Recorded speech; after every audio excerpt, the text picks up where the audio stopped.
যে লাগাই দিছি, এই যে লাগাই দিছি, এই যে সাবান দি। এ নয়ন ভাই আছেন?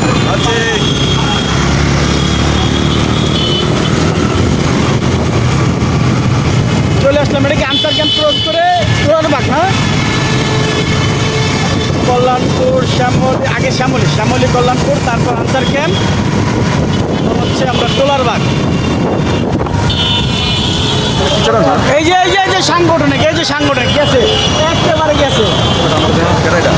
এই যে আমরা ভিডিও কল, এটা ভিডিও কল না, এটা রিল ভুল চলবে না। সুপ্রিয় দর্শক, এই মুহূর্তে চলে আসলাম আমাদের সংগঠনের পক্ষ থেকে। আমরা সবাই উপস্থিত আছি, সাংগঠনিক সম্পাদক শহীদ রানা, কল্যাণ সম্পাদক সাফায়েত শেফুদা, প্রচার সম্পাদক আরিফ, আমাদের নির্বাহী সদস্য সিনিয়র সাংবাদিক তানজিমুল নয়ন ভাই, আর আমি তো আছি বরাবরের মতো সবাই। আগামী পরশু হচ্ছে অনুষ্ঠান, সেই ক্ষেত্রে রান্না বান্নার ক্ষেত্রে, কেনাকাটার ক্ষেত্রে সবাই আমরা একসাথে উপস্থিত হচ্ছি। টোলারবাগ মধ্য পাইকপাড়া থেকে চলে যাচ্ছি মিরপুর। আমাদের সহকর্মী নাজিমুদ্দৌলা সাদি অসুস্থ, তার বাসায় আসছিলাম, সবাই একসাথে চলে যাচ্ছি মিরপুর। রাত বাজে 11টা প্লাস, তাই না রন ভাই? 11টা প্লাস। যেহেতু আগামী পরশু দিন হচ্ছে ফ্যামিলিদের অনুষ্ঠান, সেজন্য রাতেও কোনো সুযোগ নাই। অনুষ্ঠানের কর্মসূচির জন্য এবং অনুষ্ঠান বাস্তবায়ন করার জন্য ছুটে চলা আমাদের।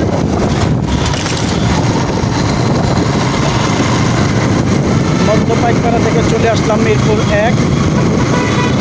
অনেক দিন পর রাজধানীর কল্যাণপুর মধ্য পাইকপাড়া চলে আসছিলাম, এখন চলে যাচ্ছি মিরপুর 1 থেকে সাংবাদিক পাড়ায়। মিরপুর 1 থেকে এখন দিয়ে চলে আসছে অলরেডি, দ্রুতই, যেহেতু রাত্রেবেলা রাস্তাঘাট ফাঁকা, সেক্ষেত্রে দ্রুত যাতায়াত হচ্ছে, মানে দ্রুত যাওয়া যাচ্ছে। এই হচ্ছে সনি সিনেমা হল, মিরপুর 2। এই রানো ভাই, এই যে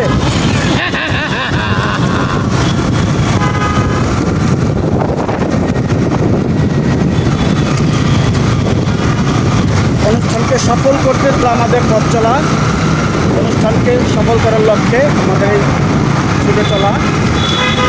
ধন্যবাদ সবাইকে, সবাই সাথে থাকুন। সুপ্রিয় দর্শক, এই মুহূর্তে চলে আসলাম মিরপুর পল্লবীতে সাংবাদিক আবাসিক এলাকায়। এখান থেকে হয়তো আমরা বাবুর্চির সাথে কথা বলবো। আমাদের সাথে আমাদের সংগঠনের সবাই কম বেশি উপস্থিত রয়েছেন। এরপর চলে যাব মোহাম্মদপুরের দিকে, সেখান থেকে হচ্ছে মাংসের দরদামের জন্য। তো এক কথা হচ্ছে অনুষ্ঠানটি সফল করার লক্ষ্যে আমাদের এই ছুটে চলা। সবাই দোয়া করবেন। ধন্যবাদ সবাইকে।